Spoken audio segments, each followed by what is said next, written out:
Hainaiho January tali national Shalmarigo Ojidao Ram Mandir Klokzanga Tangitango Abno Trinai Tabu Hasto Juda Mutainok Hagaba Mondirogo Shocho Barat Obiyak Klajakitango Abonino Betekingit Sangrong Salo Sochongo Bihar Kishnanogoro Shocho Barat Obiano Tangsugia Dolinimio Tipung Mazundano Koboi Kubuni Adoro জানুয়ারি প্রভু ভগবান রাম মন্দিরের আনুষ্ঠানিক উদ্বোধনকে সামনে রেখে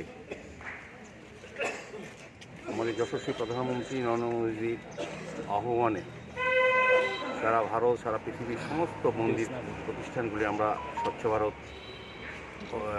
কর্মসূচি গ্রহণ করেছি। তারই অঙ্গ হিসাবে আমাদের রাজ্যের প্রতিটি দেবালয় মন্দির বিভিন্ন ধর্মীয় প্রতিষ্ঠান আমরা স্বচ্ছ ভারতের মধ্যে আমরা কর্মসূচি গ্রহণ করেছি। আজকে আমাদের আগরতলা স্থিত সৎসঙ্গ আশ্রমে আমরা সৎসঙ্গ বিহার আশ্রমে বিহারে আমরা এই উদ্যোগ গ্রহণ করেছি। আমাদের সঙ্গে আমাদের সমাজসেবী আমাদের পাপিয়া দিদিমণি আছে, আমাদের ভারতীয় জনতা পার্টির সহ সভানেত্রী পাপিয়া দত্ত মহোদয় আছে, আমাদের সাবধাননগরের মণ্ডল সভাপতি তাপস দেব আছেন, আমাদের এখানে গৌতম ঘোষালের নেতৃত্ব আছে, আমাদের কর্পোরেটর শিকে ব্যানার্জি আছেন, আমাদের এই সৎসঙ্গ বিহারে যারা দায়িত্বে আছেন আমাদের সবাই আছেন। সার্বিকভাবে এই এলাকার লোকজন নিয়ে আমরা আমাদের প্রধানমন্ত্রীর আহ্বানে সাড়া দিয়ে আমরা কিন্তু প্রতিটি দেবালয় মন্দির আমরা প্রতিনিয়ত আমরা স্বচ্ছ অভিযান করছি।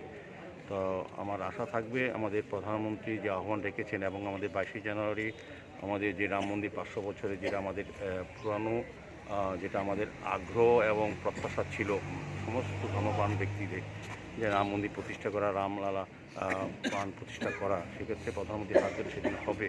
সেই অনুষ্ঠানে হয়তো আমাদের প্রত্যাশা আছে, ইচ্ছা আছে, সবাই যেতে পারবো না, কারণ কোটি কোটি মানুষের সহযোগিতা এবং আশা এটা তৈরি হয়েছে, কিন্তু একসাথে সেদিন সবাই যাওয়া সম্ভব নয়। সেই কারণে আমরা প্রতিটি মন্দিরে আমরা পুজো অর্চনা করব।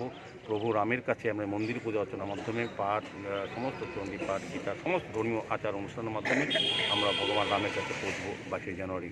আমরা আনুষ্ঠানিকভাবে আমরা যেতে পারবো না, কিন্তু আমরা মনের দিক থেকে প্রাণের দিক থেকে ভক্তির দিক থেকে রামকে আমরা স্পর্শ করবো সেদিন।